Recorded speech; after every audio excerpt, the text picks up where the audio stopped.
Hi, my name is Ronald Layman. I'm from the Faux School in Frederick, Maryland, where I teach decorative painting workshops and complete commission projects for clients all around the world. Today, I'm going to show you this stencil technique using Marmorino lime paint, lime wash, and Italian polishing wax. So let's get our tools, let's get our materials, and let's get started.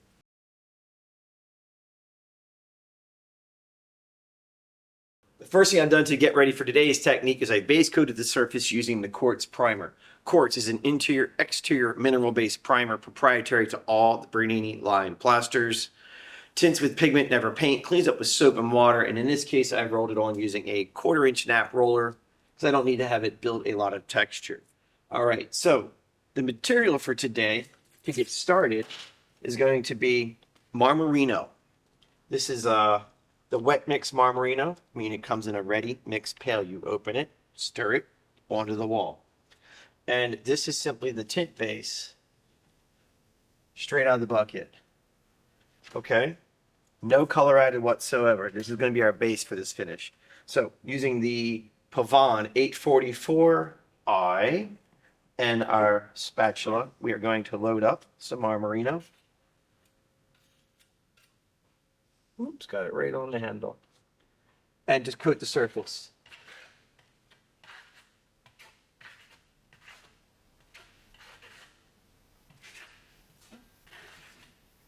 Okay, this is going to be our base. So not a traditional finish. We need something to blend into.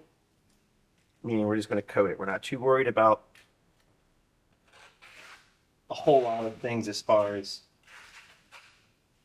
proper technique. I don't know if it's proper technique, but we're not worried about getting it super smooth. We want 100% coverage.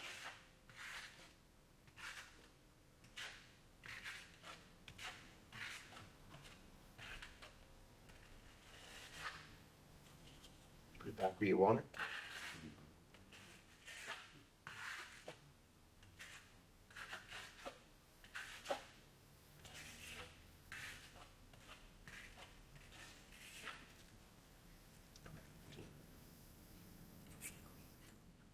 Then just finish it out.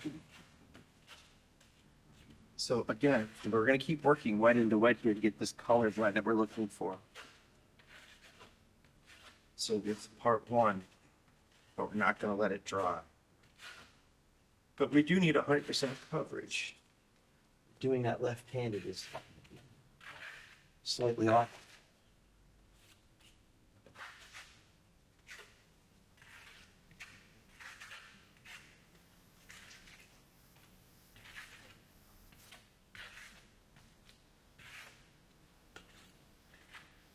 A little bit more.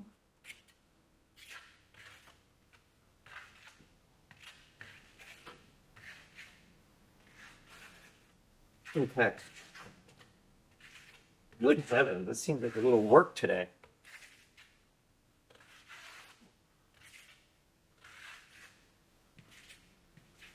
Okay.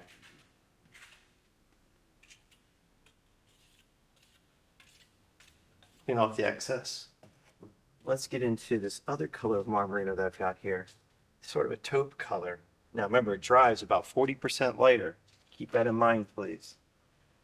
Because it's not gonna, when you see these dark colors, plus it's wet into wet.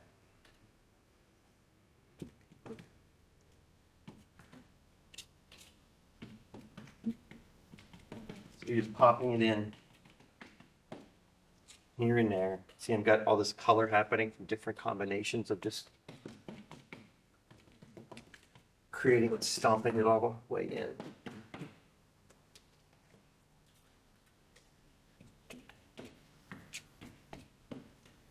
I'm not cleaning off in between what pouncing here, but I'm getting some new colors created from the material just blending together on the surface. Okay. Now we'll clean this trowel up a little bit. And let's come back and just make it cloudy.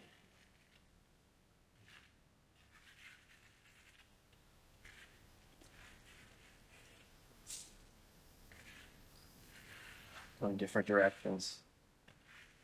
Careful not to overblend, because you don't want it to become one new color.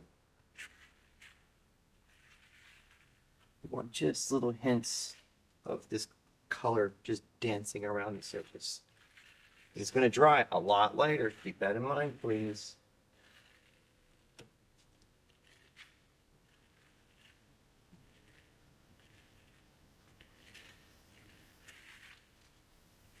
How do you do a big wall? Get a bigger trowel to start with.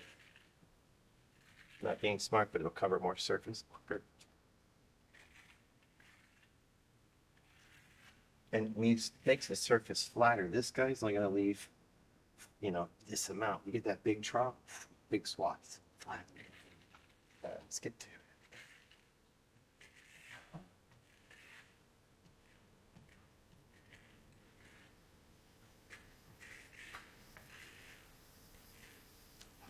Now let's clean it up a little bit. It's right to have a little texture. This can be our background, but we don't want it to be a lot of texture. Heavy. Just soft movement.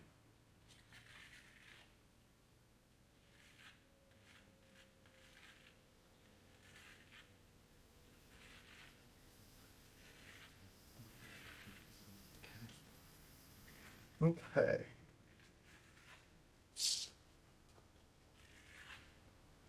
That's it. We're gonna let this dry 100%. I'll come back and see you in just a little bit. Okay, I floated it out. It's still wet. Now what I'm gonna do is come in here with the stipple brush that I pre-wet. All right, I don't want it dry. I want it to be damp. And you're just gonna come in every so often. Wherever you want. We're gonna create some little background, soft texture here and there, not everywhere.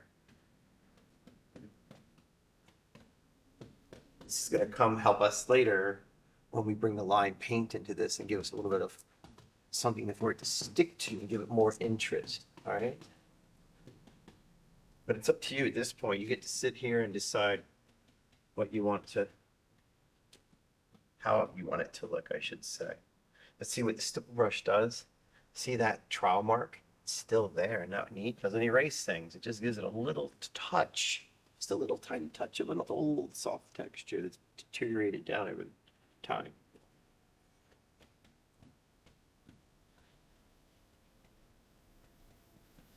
Okay.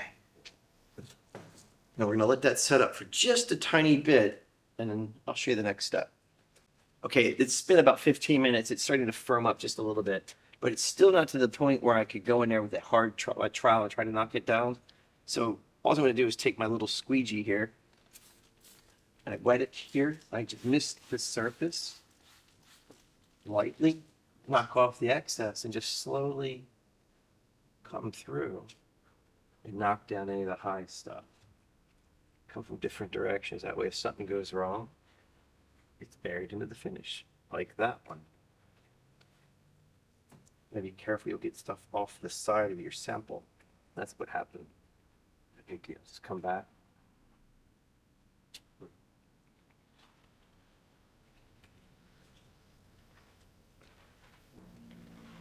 I just don't want those little peaks that we created sticking up, because when this is dry, this can be brutal if you bump into them. Just creating a soft pitting effect. All right.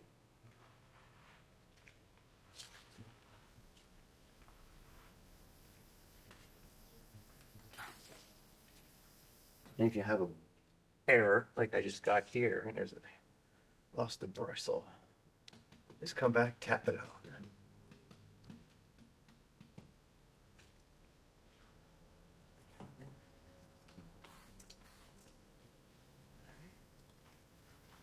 We're gonna let this sit, and then we're gonna start having some crazy fun with it. Okay, it's firmed up. It's not dry. Firm meaning firm. It's not wet, so there's no moisture on the surface. If I put a lot of pressure on it, I could really flatten it out, but I don't want to. I'm gonna take a clean trowel and ever so softly, with a little pressure, just go in there and flatten out those high spots. That's it. Random directions to not create any patterns or a distinct movement. All right, continuing on. We're going to get ourselves a stencil, this one. And for this, I'm just going to put some tape on it to hold it in place. I don't want any affixative because it's going to help with the look that we're trying to create. That old, aged, distressed look. So we'll put you here. Put this there. All right. Just a little bit to hold her in place.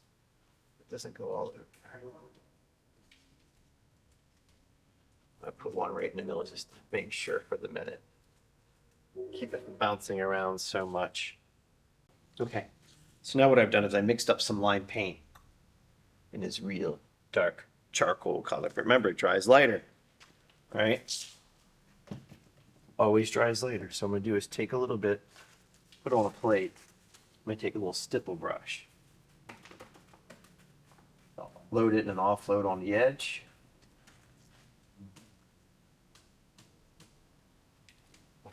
Something behind there? Okay. We'll just stick this to the outer. We're just going to kind of go in the outer area for right now.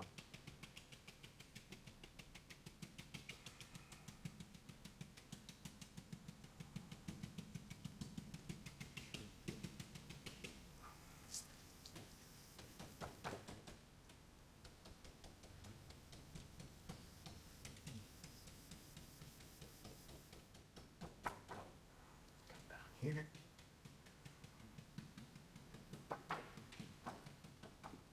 Now the intensity of color, or I shouldn't maybe not necessarily intensity, but the more you use, the darker it's going to get. So it's up to you. Oops. Step out your way.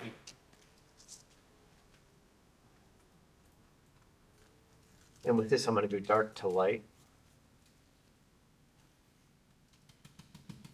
That way, if it's too dark, I can bury it with my lighter colors.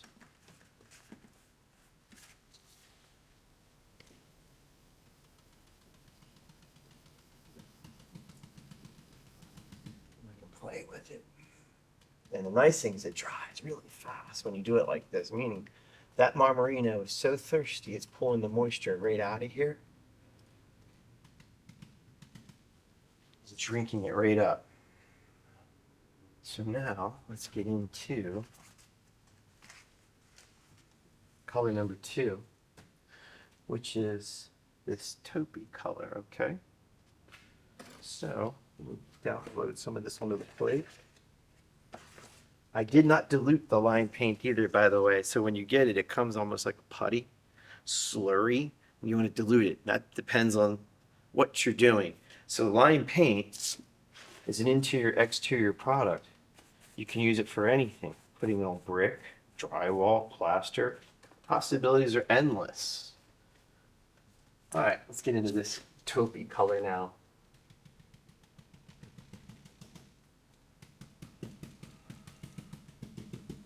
So the idea of this one is you can have a lot of fun with it, because I know I showed some other techniques with stencils, and there's lots and lots of layers and lots of work. They're super fun.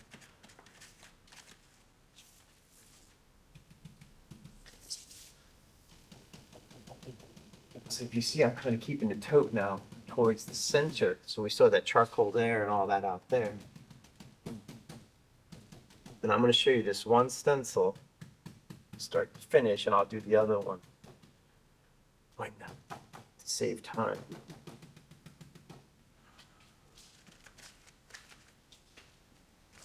And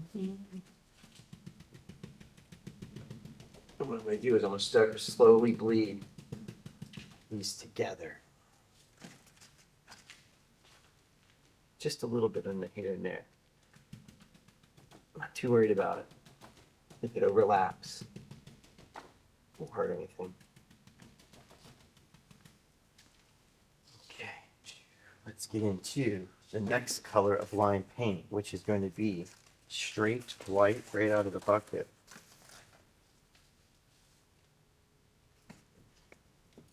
There we go.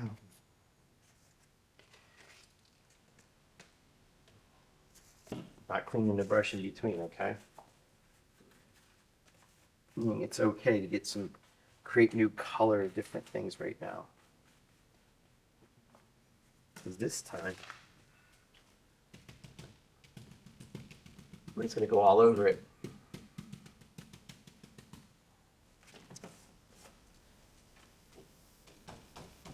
It's creating a different effect here or there.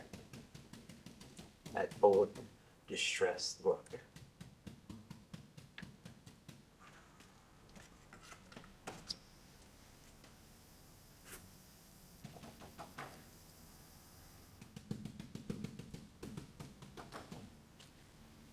Okay, we're gonna let this sit for a minute. Now I'm gonna get a clean brush because I want some white, off-white highlights. I'll see just a minute. Okay, so I've let it sit up a little bit, and by letting the line paint sit and get firm and get nice and stiff, when I bring the white into it at this point, they won't create a new color. The white will be resting on top of all the existing colors, just for a little. We don't need a lot. I don't want to overdo it either. We're just going to come in here and tap away here and there. Now, the brush I'm using is what's known as a block stipple brush. And this is one of the many uses that you can use for it. Originally, the brush was designed or created to do a lot of patina finishes. No, let me jump over here.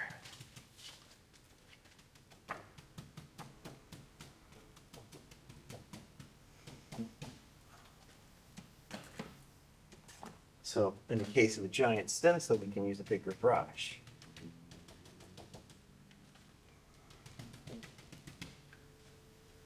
Versus using a smaller brush for more delicate areas.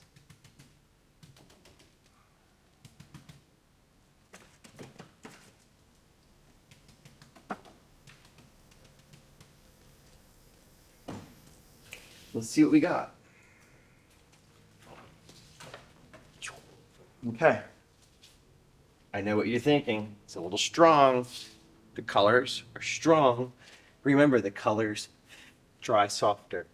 So I am going to drop down here and do this next one. And after that, I'll come back and I'll talk to you just a little bit. See you in a bit. Okay, our stencils are dry. Very dry. They're also not too stark, but they're rather stark at the moment. So what I'm going to do, I'm going to take this rag, clean rag, there's no color in it, it's the big thing, a little water, a lot of water. Saturate this thing. You can just scrub through it a little bit.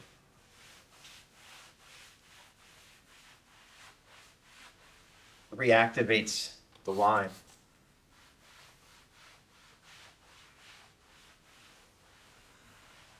Just enough to break that line paint up.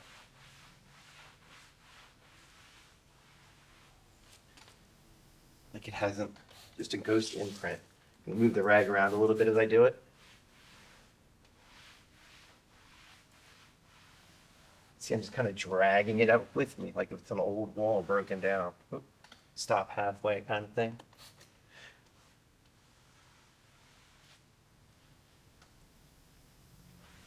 Soften that out. It's kind of easy. And this way you're not sanding and making a whole lot of dust, even if you have the systems to collect the dust. Or a sanding dust collection system. But, all right. So we pulled some of those other colors in. If we think it's a little too heavy here or there, we can just do the same. You can also come in here and pounce it. Get a little bit better pound held here.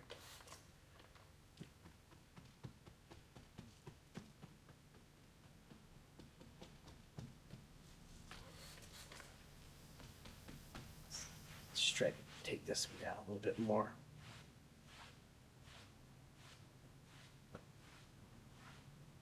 See, we can really just break some of it up.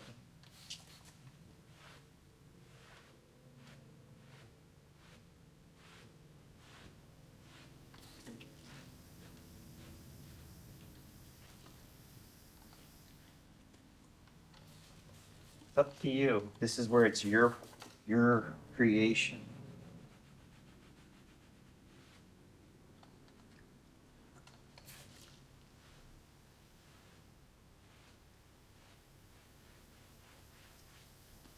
All right.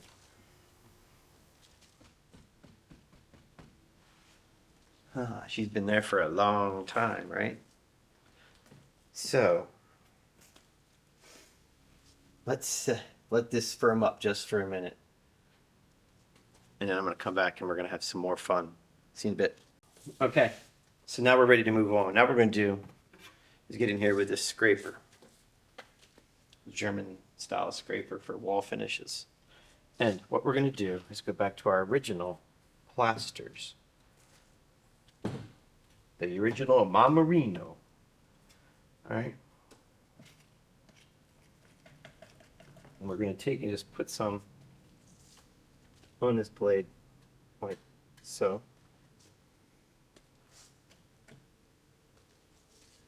And you're going to start here and ever so slightly pull it. And everything's gone. All right, let's do this again.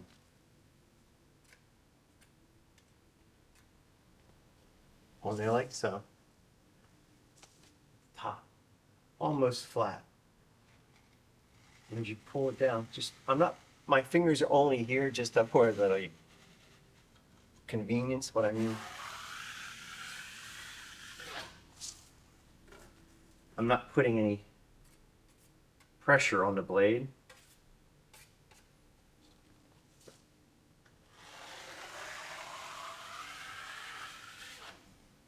And it just kind of comes off as it seems fit based on the pressure you use or do not use. All right? You're going to have to go start halfway because there's no way you're going to go, I can't go the whole wall all the way down. Well, you can, or you can just start halfway or a third, divide the wall into thirds. And as you go, you want to start. Don't stick it on there because if you stick the blade in there, you're going to see that line. And by doing it, here, let's continue on. Coming in like an air, like a touch and go in an airplane, just in and out. All right.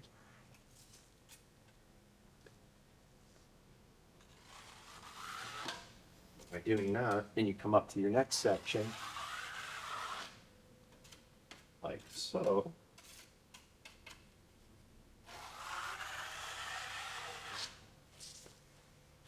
And we're just going to keep building this up a little bit.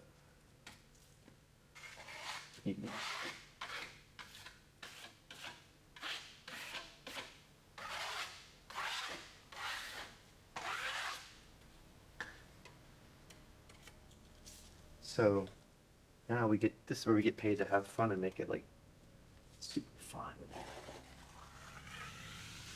Where did that white come from? Now I'm gonna put a little more pressure on the blade, okay? And smear this out a little bit, but not too much. I don't want to, this is okay. I'm not crazy about it because it's getting a little heavy. So I'll take care of that here in just a little bit by building it. And what I like is when you get all these little pieces. Do you see these guys? All this little stuff, these trails. All right, let's get to the white. Yeah, while it's all wet, we're going to jump right into it with a little white. Because we want it to blend in. Like it's an old wall, everything's blended together every time.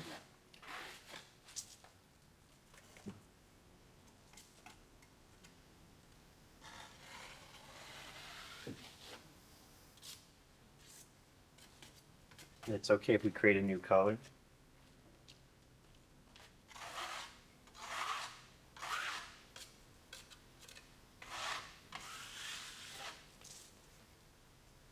Ooh, almost went to the wrong color. I think that'd be a big deal though.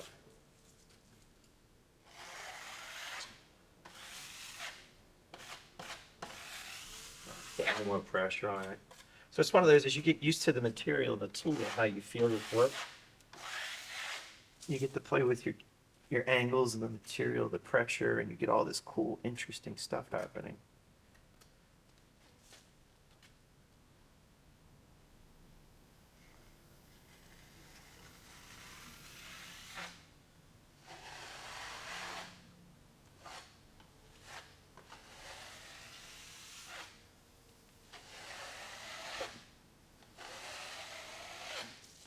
Okay, I'm starting to lose my stencil, so right now I'm content with that. I don't want to lose my stencil.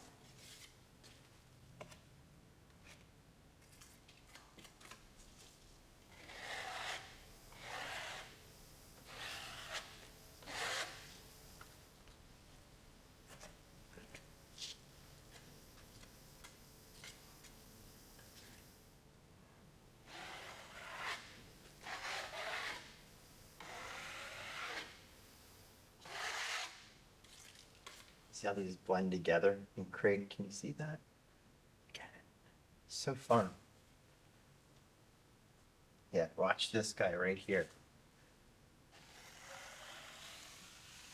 See how it just blends into it in certain areas where it's a little, where the beige is thicker and wider and deeper, so it isn't dried as much yet, so we're able to blend the two together. But over here, you got all these little tiny particulates that have already dried. The beige color, it's already dried, so when the white comes across it, it just gets stuck into it, on it, and it builds those fun little effects like that.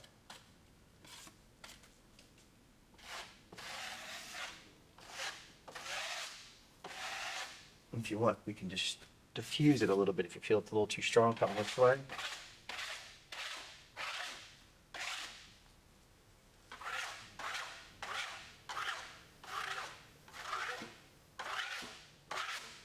And then come back, top to bottom, kind of. All right, before this sets up, I'm going to show you something. Hold on 1 second, I'll be right back. So while this Marmorino is still in that damp stage, we're going to take a couple different manipulative tools here from Pavon. Yeah, this one's Pavon. Who's this one? Oh, I got it in Italy. Spatola. All right. This is usually just scratch like your base coat, your brown coat, and leave some marks in it. We're just going to come across and put some soft scratches in it.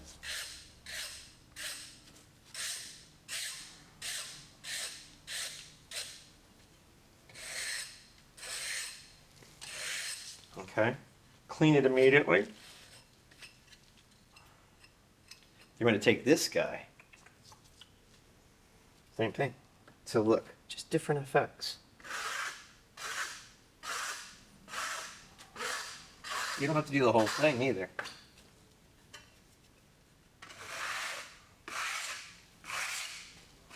You see how it's giving that look? Scratching through. Fun. And you can hear it on the floor, right? So it's pulling through down to the base until it's dry.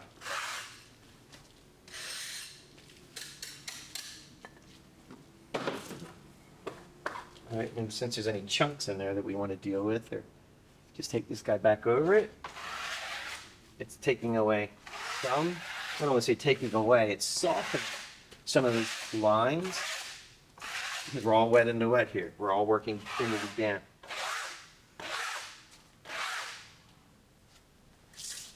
You can take your trowel and get the perfect burnish with little effort. No sanding. Now, I'm only trying to hit the Marmorino because that's the only area it's going to burnish up. This stuff, not really, it's all dry. But these chunks here, that's when it's going to get going. And give it just a soft, warm, worn look. So in this case, we're using the burnish to create the look that something's been here for a while, and as it wears down or people brush over it over time or touch it, the oils from their hands and just the compression or the movement of it burns the surface just enough to get a little soft, warm glow out of it.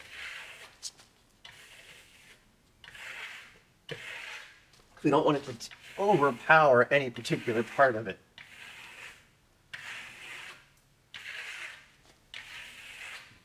And then we got exactly what we wanted out of it. These areas, ooh, that's really wet. Doesn't matter, it hurts it. If it breaks off, it's going to add to the look, meaning I just took some off, so just push it back. All right, now we're going to let this dry 100%. Come back and I'll see you in a little bit. Okay, so she's dried overnight, and if you come in here and look, you'll see the areas of the Marmorino. It's shiny, but remember when I took this guy through it, like so? You got to make that noise.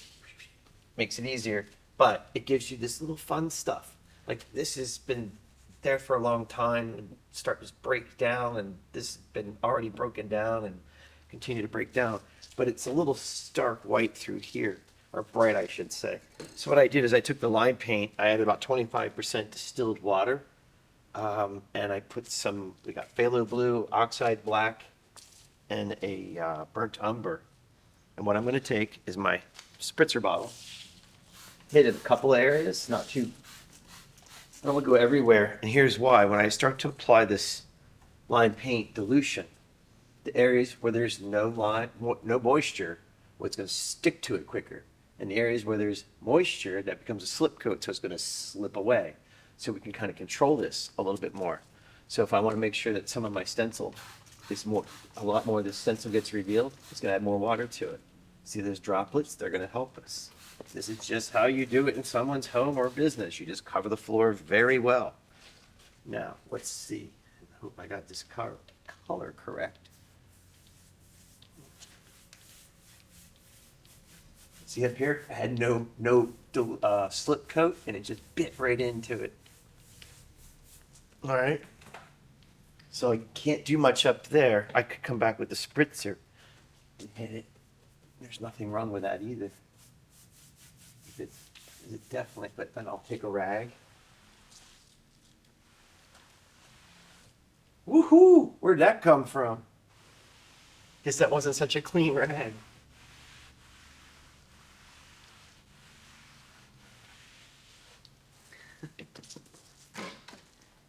It's not the end of the world. Voila.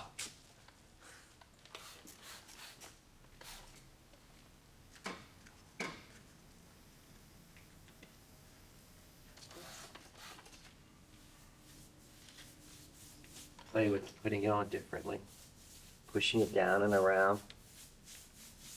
Have fun with it, move it where you want it. Now it's always going to be a little heavier at the top, because if this is an exterior wall or something, there would be a soffit system or an overhang protecting it from the elements. So it's always going to be a little heavier or less distress towards the top.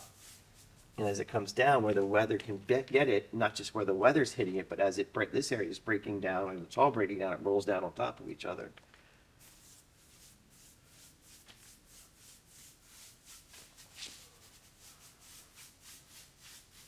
Mm-hmm.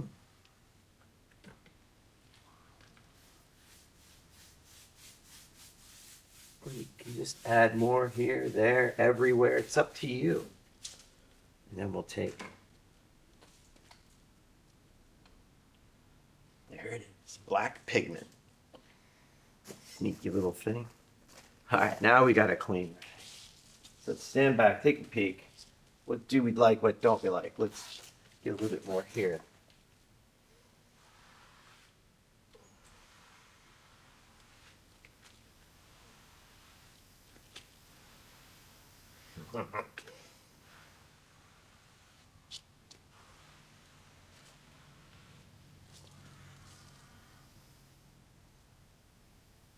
I don't know if I like it.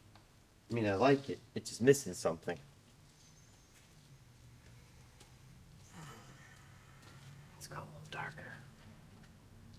I'm going to put a little more black pigment into the existing mixture of lime paint, this lime paint dilution.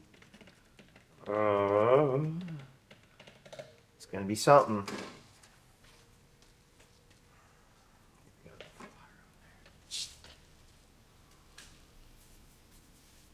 Oh boy, that's super strong.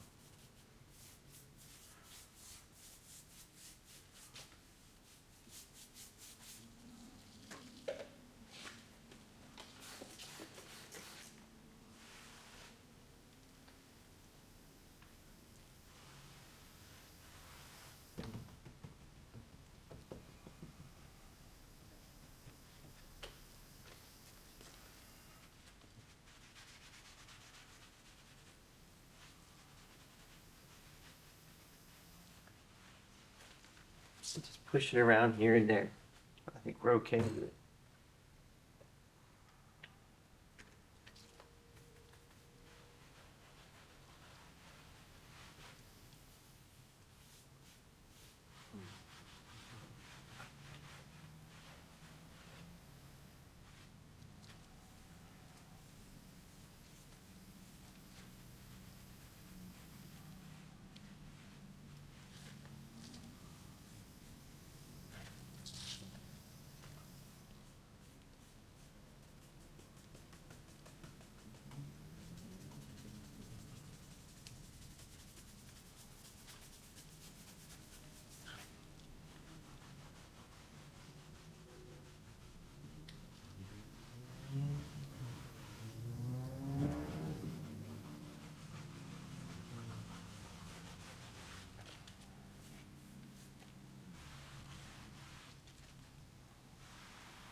Okay. Let's take a step back. Well, yeah. Okay, almost forgot something here. Line paint burnishes to a certain level at the right time when it's in love. Okay, so meaning it's still got some moisture in that line paint. It's not completely dry, so I can come across it or up and down, whichever way I choose. And what we do, it's giving it that little bit of warmth. See that little, just a little bit of shine coming off of it. So it's that old looking wall that's been sitting around for so long, and after people just keep brushing up against it and rubbing it and bumping into it, it got a little shiny here and there.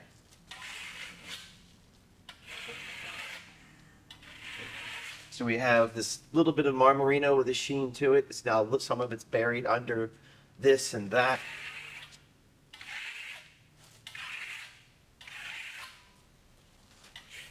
And just hitting this like so. I feel like it's cooked.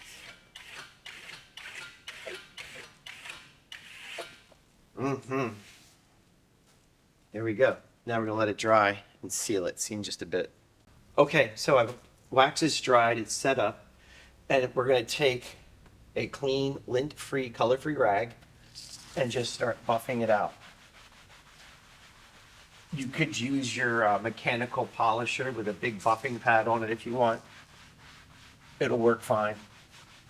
But what we're doing is just giving it that warm, just that nice warm glow. And it's, see how the colors are starting to come to life as I go over the wax and polish it up. See over here? You can now see the difference between here and here. We come back and polish it a little bit, and it just warms up the colors. And you really see that Marmorino start to shine. All right, I'm going to continue to polish this up, and I'll see you in a bit. All right, I want to thank you for watching. My name is Ronald Layman. I'm at the Faux School in Frederick, Maryland, where I teach decorative painting workshops and complete commission projects for clients all around the world. If you're interested in commissioning our classes, there's links in the description area just below this video, as well as all the tools and the materials and everything else to need to recreate this technique for your home or your client. Take care. See you soon.